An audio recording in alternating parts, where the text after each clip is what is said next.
आज पूरे देश के जाट और सिख मेरे ख्याल से बहुत दुखी हैं। जिस प्रकार से बीजेपी के त्रिपुरा के सीएम विप्लव देव ने जिन शब्दों का प्रयोग किया पूरे जाट समुदाय के लिए, पूरे सिख समुदाय के लिए, जो अपमान आज पूरा समुदाय महसूस कर रहा है। जनरल भाई भी साथ में है, सिखों के बारे में वो दो शब्द कहेंगे। मैं चूँकि जाट कम्युनिटी से बिलोंग करता हूँ और पिछले 2 दिन में अलग अलग जितने भी जाट समुदाय हैं, जितने भी जाट नेता हैं, उनके फ़ोन भी आए मेरे पास। आपको याद होगा जब चुनाव होता है तो बीजेपी गली गली जाकर जाट और सिख का वोट मांगती है, लेकिन चुनाव होने के बाद जाटों को कहा जाता है कि बुद्धि कम है, मंद बुद्धि के हैं, जाट पागल हैं।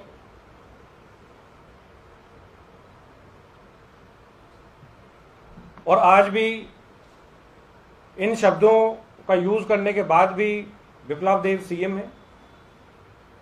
एक मुख्यमंत्री जीतने के बाद वो पूरे राज्य का, सभी समुदाय का, जितने भी हम जो कहते हैं 36 बिरादरी का सीएम होता है।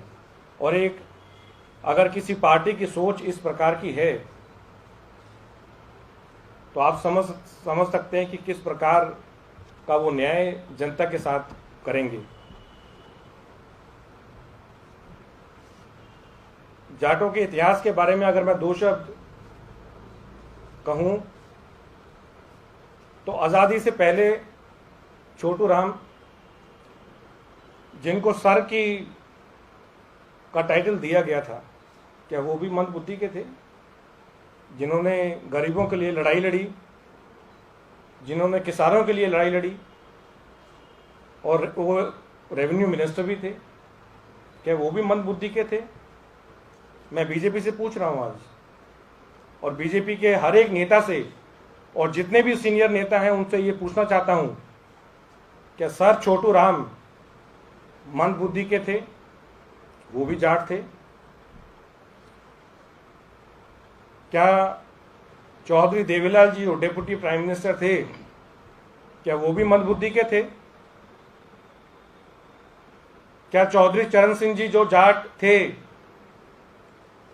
जो कि प्राइम मिनिस्टर थे, क्या वो भी मंद बुद्धि के थे और वो भी पागल थे?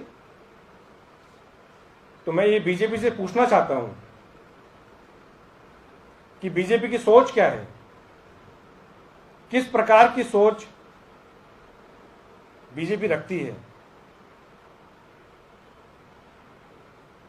और दुष्यंत चौटाला जो डेप्यूटी चीफ मिनिस्टर हैं हरियाणा के, मैं दुष्यंत चौटाला से पूछ रहा हूं ये कि भाई आप भी तो जाट हैं, आप मंद बुद्धि के हैं, आप पागल हैं, और अगर आप मंद बुद्धि के हैं और पागल हैं तो फिर आप डेप्यूटी सीएम कैसे बने हुए हैं?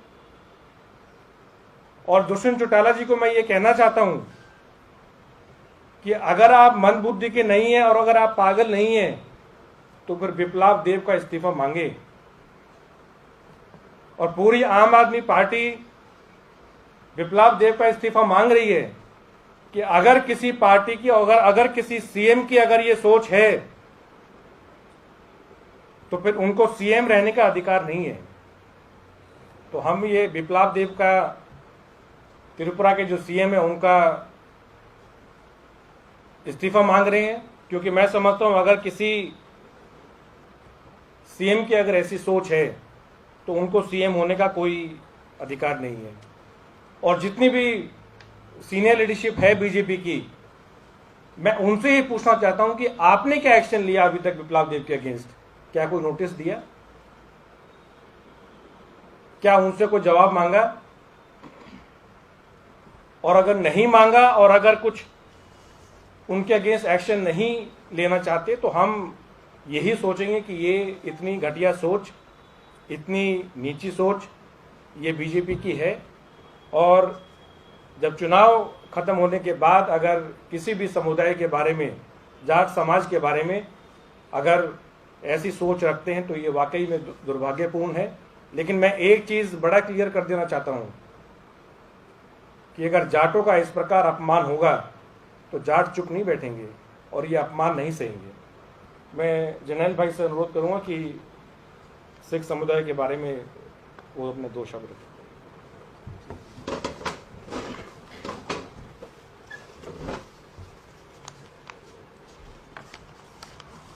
जी बिल्कुल, कैलाश भाई की बात को आगे बढ़ाते हुए 2 दिन पहले अगरतला प्रेस क्लब के अंदर त्रिपुरा के मुख्यमंत्री बिप्लब देव जी द्वारा जो बयान दिया गया, उससे पंजाबी सिख भाईचारे में और जाट समुदाय के अंदर बहुत रोष है।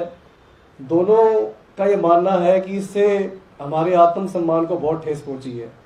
आज किसी को ये बताने की ज़रूरत नहीं है कि देश की आज़ादी के लिए सिखों ने क्या बलिदान किया। उस टाइम पंजाब और हरियाणा एक साथ ही होता था। पूरे पंजाब के लोगों का क्या बलिदान रहा वो किसी को बताने की ज़रूरत नहीं है। जहाँ तक बिप्लब देव जी के इस बेतुके बयान की बात करें तो इससे पहले भी इनका इस तरीके के बेतुके बयान देने का इतिहास रहा है। एक बार ये कह देते हैं कि महाभारत के समय में इंटरनेट चलता था। इनको महाभारत के समय का इतिहास मालूम है, पर इनको नरेंद्र सिंह कपाली जी के बारे में नहीं मालूम, जिनको आज फादर ऑफ फाइबर ऑप्टिक कहा जाता है। ये दावे करते हैं जी इनको 7 युग पहले के इतिहास मालूम है। कभी ये नौजवानों को सलाह देते हैं कि जी आप रेडी लगा लो, आप बेरोजगारी से बच जाओगे। तो इस बयान के बाद सिख भाईचारे में, जाट भाईचारे में बहुत रोष है। जहाँ तक मैं बात करूं देश की आज़ादी के लिए पंजाबियों का, सिखों का जो योगदान रहा है, तो उसके अंदर जो 121 लोग देश की आज़ादी के लिए फांसी पर चढ़े थे, उसमें से 93 लोग सिख थे। 2626 लोगों को आजीवन कारावास हुआ था, उसमें से 2147 लोग सिख थे। मैं बताना चाहता हूं 1971 में जब पाकिस्तान के 2 टुकड़े किए गए थे, तो उस जंग को जीतने का सेहरा जनरल जगजीत सिंह अरोड़ा के सिर पर बांधा जाता है, जिन्होंने 90,000 पाकिस्तानी फौजियों को सरेंडर करवाकर और पाकिस्तान के 2 टुकड़े करके उनको करारा मुंह जवाब दिया था। तो बिप्लब देव जी के इस बयान से पूरे सिख भाईचारे में बहुत रोष है, सिर्फ देश के अंदर ही नहीं विदेशों में भी। क्योंकि आज सिखों ने, हरियाणा के जाट भाइयों ने पूरी दुनिया के अंदर भारत को गौरवान्वित किया है। कनाडा के अंदर दूसरी बारी वहाँ के डिफेंस मिनिस्टर जो हैं हरजीत सिंह सज्जन, वो सिख भाईचारे से ताल्लुक रखते हैं। पूरी दुनिया के अंदर आज सिख और जाट भाईचारे ने भारत का नाम रोशन किया है। तो ऐसे बयानों से दोनों समुदायों के अंदर बहुत रोष है, बहुत ज़्यादा परेशानी है। अगर कोई आम कार्यकर्ता ये बात कहे तो समझ आती है, पर एक राज्य का मुख्यमंत्री वहाँ के पूरे राज्य के लोगों को प्रतिनिधि होता है। क्या ये बीजेपी का ऑफिशियल बयान है? दरअसल इस बयान से बीजेपी की मानसिकता सामने आती है कि समय समय पर ये भारत के लोगों को कभी धर्म के नाम पे, कभी जात के नाम पे, कभी क्षेत्र के नाम पे लड़वाते आए। ये बीजेपी की असली मानसिकता है। हम डिमांड करते हैं कि बीजेपी के अध्यक्ष इस बयान पर तुरंत माफ़ी मांगे और ऐसे आदमी जिसको इतनी भी सेंसिबिलिटी नहीं है किसी समुदाय के प्रति, किसी धर्म के प्रति, उस आदमी को मुख्यमंत्री के ओहदे पर रहने का कोई हक नहीं है। उनसे तुरंत इस्तीफा लिया जाए और बीजेपी के अध्यक्ष इस बयान पर माफ़ी मांगे। नहीं तो हम इस बात को आगे तक लेके जाएंगे, इस मसले को यही नहीं छोड़ेंगे। 2 दिन से लगातार अलग अलग सिख समुदाय द्वारा, पंजाबी भाईचारे से, जाट समुदाय द्वारा बेहिसाब कंप्लेंट्स की जा रही हैं कि हम पूरी तरह से इसके खिलाफ रोष प्रकट कर रहे हैं। हम हर हद तक जाकर इसके खिलाफ आवाज उठाने को तैयार हैं। आज 4 बजे दिल्ली विधानसभा में भी बेहिसाब कंप्लेंट्स रिसीव हुई हैं। आज 4 बजे दिल्ली विधानसभा की पीस एंड हार्मनी कमेटी की मीटिंग है, जहां पर आगे इस पर चर्चा की जाएगी कि ऐसा बेतुका बयान देने वालों को ऐसा सबक दिया जाए कि आगे से अगर देश की अखंडता को, देश के भाईचारे को कोई तोड़ने की बात करे तो उसको एक कड़ा सबक दिया जा सके। आज 4 बजे विधानसभा में इसके ऊपर एक मीटिंग की जा रही है। धन्यवाद। कोई सवाल? देखिए, किसी को आप थप्पड़ मार दें और अगले दिन बोल दें जी मेरे को माफ कर दो, तो ये कोई बात नहीं होती। मैं फिर कह रहा हूँ, एक जिम्मेवार मुख्यमंत्री बहुत जिम्मेवार ओहदा है, कई लाख लोगों का वो प्रतिनिधित्व करते हैं, तो एक जिम्मेवार आदमी का एक एक शब्द उसमें संवेदनशीलता होनी चाहिए। इसमें माफ़ी बिल्कुल हम माफ़ी वाली शर्त पर उसको मंजूर नहीं करते। हम चाहते हैं कि ऐसे आदमी को मुख्यमंत्री के ओहदे पर रहने का कोई हक ना हो, और भारतीय जनता पार्टी इस मामले में पूरी संवेदनशीलता दिखाते हुए ऐसे बेतुके आदमी को मुख्यमंत्री पद से हटाए। हम माफ़ी नहीं, हम इस्तीफा की डिमांड कर रहे हैं। हमारी डिमांड इस्तीफे की है, क्योंकि अगर कोई व्यक्ति इस प्रकार की सोच रखता है तो उसको सीएम रहने का कोई अधिकार नहीं है।